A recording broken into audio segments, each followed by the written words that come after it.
Salam alaikum wa rahmatullah ta'ala wa barakatuh.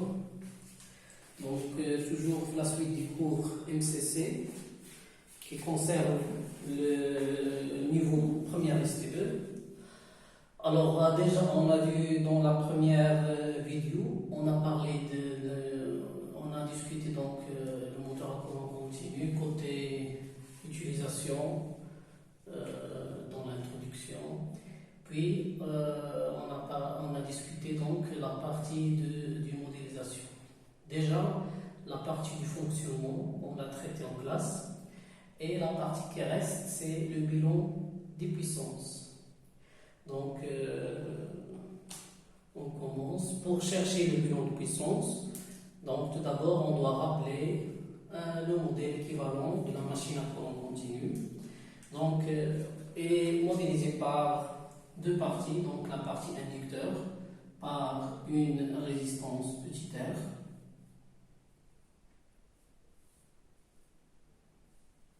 voilà, alimentée par alimentation d'excitation IE, voilà, et donc ça c'est l'inducteur.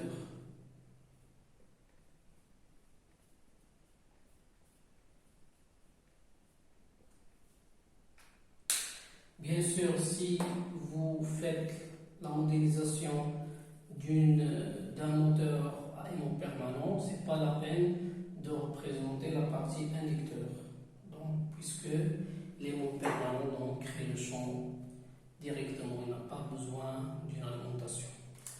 Alors, le montage suivant, côté induit, c'est une résistance R enserrée avec une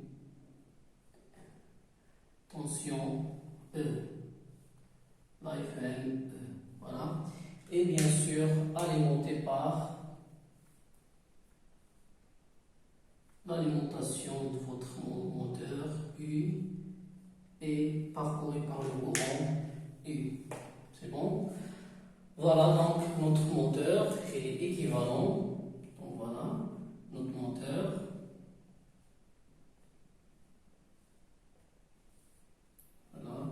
Il est équivalent à ce moteur-là, bien ce schéma, donc MCC. Bien sûr, donc, ça c'est l'induit.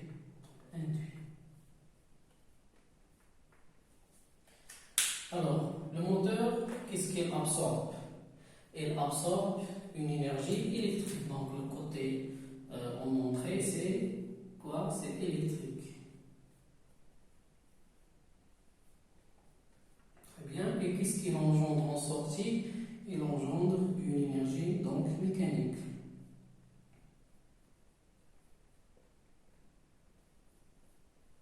C'est bon? Donc, on parle, on montrait. Donc, on dit qu'il absorbe une puissance électrique. On dit que c'est une puissance absorbée. Absorbée. Donc, puissance absorbée. Et en sortie, elle nous fournit une puissance, dite puissance mécanique. Ou bien, c'est la puissance utilisée. On va l'appeler la puissance étude. PU. C'est bon? Alors, pour chercher donc la puissance absorbée, tout simplement, on va essayer de chercher la puissance en entrée du moteur. Voilà, donc P absorbé est égal à quoi? Est égal à la puissance de l'induit plus la puissance de l'inducteur. Commençons par la puissance de l'induit. Donc, en alimentant avec U, I, automatiquement la puissance de l'induit, c'est la tension U multipliée à I. Donc vous avez U fois I. Bien sûr, plus la puissance d'excitation. La puissance qui excite l'inducteur. C'est la tension d'excitation UE multipliée à IE. Donc vous avez donc à écrire IE fois IE. C'est bon? Donc, ça, c'est notre puissance absorbée. Donc, on est toujours la partie entrée, la partie électrique. Voilà. Quoi d'autre? Donc, et après, il faut soustraire donc les pertes par effet Joule. Commençons par les pertes côté inducteur. Donc, je vais noter P, je vais noter P, perte Joule, excitation E. Donc, on peut la calculer de différentes manières. Donc, soit avec R fois IE au carré, donc le courant qui circule dans la résistance R, le calcul de la puissance dissipée dans la résistance et la résistance multipliée au courant au carré. Donc, ça donne petit r fois IE au carré. C'est bon? Ou bien, si vous connaissez donc les deux grandeurs d'alimentation, vous avez qu'à multiplier les deux. Donc, IE fois IE. Ou bien, la dernière méthode, si vous ne connaissez pas IE, et en connaissant que la tension IE et R, vous pouvez donc utiliser l'expression suivante. IE au carré divisé par petit r. Voilà. Donc, ça, c'est la puissance, bien les pertes joules d'excitation. Mais que signifient donc ces pertes joules d'excitation? Tout simplement, il est modélisé par la résistance R, qui modélise quoi? Il modélise donc le bobinage de l'inducteur. C'est la puissance perdue dans le bobinage de l'inducteur. Passons aux pertes joules suivantes. Voilà. Toujours, on est dans la partie électrique. Donc, les pertes joules suivantes sont PG, bien noté PG, pertes joules, PGI, pour mentionner donc induit. Donc, PG induit. Voilà, PG induit est égal à quoi? Il est égal à la résistance R fois le courant qui circule dans cette résistance au carré. Donc, il est égal à R fois I au carré. Donc là, on ne peut pas donc donner une autre expression que celle-ci.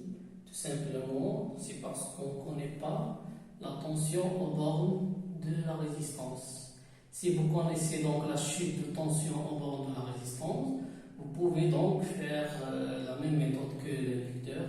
La multiplication de cette chute de tension à I vous donne les pertes joules.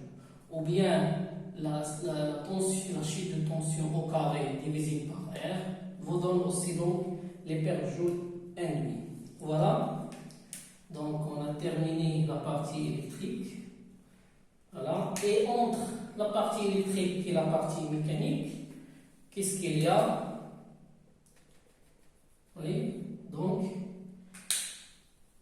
il y a la partie, ou bien, il y a le champ magnétique. Dans ce champ magnétique, il y a la transmission de tout ce qui est électrique, la transmission en énergie magnétique. Donc, pour calculer cette énergie magnétique, ou bien la puissance magnétique, il est noté P, la puissance magnétique. PM, je vais noter. Donc, P électromagnétique. Donc, PEM est égal à quoi? Donc, on est là. Donc, notre moteur, l'induit. Alors, déjà, on a soustrait donc la partie des pertes joules. Donc, le reste, qu'est-ce qui reste comme puissance? Il ne reste que la FEME multipliée à I. Donc, automatiquement, PEM, c'est la FEME multipliée à I. la puissance électromagnétique. Cette puissance électromagnétique, on peut la calculer d'une autre manière. Si vous connaissez la puissance absorbée et les pertes joules, vous n'avez qu'à prendre cette puissance absorbée et soustraire donc ces pertes. Donc PEM est égal à PA moins la somme des pertes joules. Donc la somme des pertes joules, c'est-à-dire les pertes joules d'excitation plus les pertes joules de l'angle. Donc sigma, c'est la somme des pertes joules. Et finalement, donc, après le champ, après l'énergie électromagnétique, cette énergie elle sera transformée à la sortie, c'est-à-dire elle sera transformée en énergie mécanique. C'est bon? Donc, en sortie,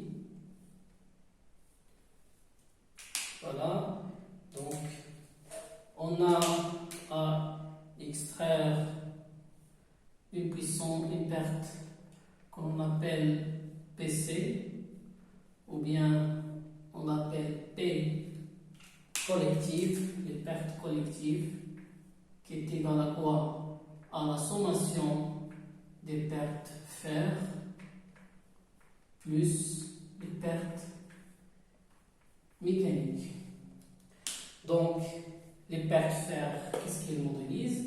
Ils modélisent donc la nature de la fabrication de l'aiguille, c'est-à-dire le matériau utilisé. Donc, on utilise un matériau ferromagnétique. Donc, l'énergie perdue dans ce matériau donc s'appelle perte fer. Et que signifie donc PM? Il signifie donc que c'est une puissance mécanique, donc la rotation de l'arbre,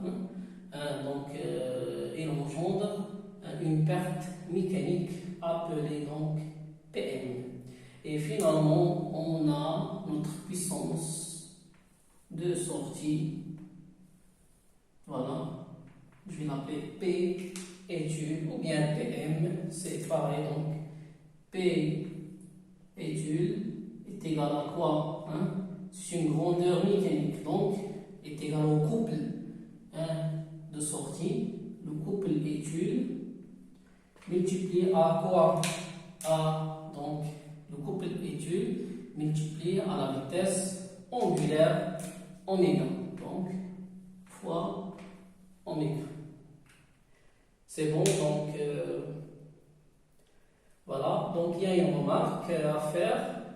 Si vous avez donc à chercher le bilan de puissance, mais d'un moteur à aimant permanent, tout simplement, vous devez donc extraire la partie excitation. Il n'y a pas d'excitation si on parle d'un moteur à courant continu, d'un moteur à aimant permanent. Bon, vous devez donc éliminer donc cette partie, IE fois IE. Donc, on n'aura pas de perte jour d'excitation et le reste, c'est le même. Donc, cette partie tient fin. Donc, on a terminé donc cette partie. Pour la suite, on va travailler dans la troisième vidéo une association entre MCC et un variateur. Donc, on va prendre le hacheur. Donc, dans une application, on va essayer de varier donc, la vitesse de sortie. Donc, c'est la fin et merci pour votre attention.